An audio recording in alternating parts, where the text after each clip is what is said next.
Lima, Peru was home of our third month of the World Race. Our hosts were Caesar and Marilyn, along with their son Caesar V, who are associated with two different ministries, YWAM and Ramus. Though they were our main contact for the month, most of our time was spent with missionary and translator Rob and our lovely missionary roommates Darwin and Margaret. Our accommodations were the top floor of an apartment building, which included bunk beds, a large bathroom with curtains for bathroom stall doors, a full kitchen, a living and dining room area, and half of a roof, which acted as an invitation for a few extra roommates this month, like termites and pigeons. Ministry for the first half of our time here in Lima had us working with a recent church plant by the name of Alianza, where we got to know Pastor Victor, his wife Carola, and their eldest daughter Christina. Our first order of business was taking part in the Wednesday night service where Isaac got to share his testimony, which was then followed by gathering to pray for the body of Christ both locally and globally. Of course, we also worshiped. Our time with them also included going out into the community to try to bring awareness about the church. To do this, we went to the local park and handed out candy to children and flyers to their parents, inviting them to Sunday service. I'm not sure why we had to wear red noses to do this. Maybe because it was the Christmas season? Whatever the reason, the kids seemed to be very amused by them. Aside from loving on the kiddos that crossed our paths, we also took this time to pray over the city that God would be glorified in that place. On Sunday morning, we made ourselves useful in the Sunday school classroom, going over the Christmas story and helping the kids make a Christmas card to give away to someone they loved. During the service, we led worship, and I had the opportunity to share my testimony of how Jesus changed my life. It was a joy to come alongside our fellow believers here in Peru and get to know them, serve them, and encourage them. Ministry the rest of the month had us taking about an hour-and-a-half bus ride each morning out to a desert community by the name of Ventanilla, where we hiked about 20 to 30 minutes up a sand mountain to what's referred to as the slums. This hike was done in the desert heat, sometimes carrying bags of donations, until we made it to a small church by the name of Nueva Vida. The pastor of this church is Roberto and his wife Liz. They came over here from Iquitos, which is in the jungle, where Pastor Roberto previously worked as a dentist, leaving everything familiar to pursue the call that God placed on their hearts for reaching the beautiful people who live here. Our task when we arrived was to build a kitchen off the back of the church.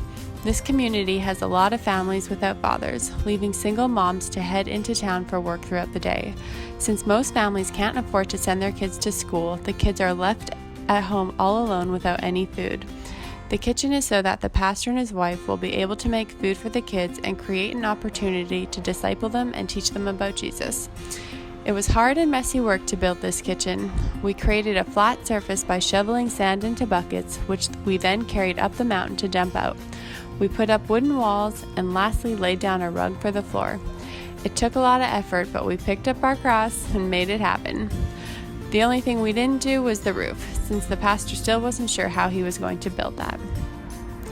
Once that was complete, we spent time hosting kids programs. We put together packages of food and donated gifts, then hiked them down one side of the mountain and back up the other side to where the kids all met to dance and play games for the Christmas celebration.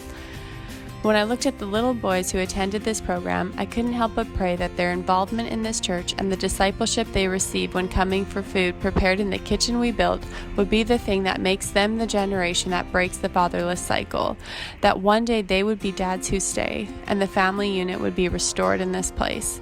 And to think it could be all because of the obedience of a pastor and the hands of a few missionaries to help build a kitchen. God is moving in a big way in that little corner of the world, and it was a privilege to have played a small part. Finally, we attended the church's Christmas program, where we got to be a part of more dancing and more gift giving.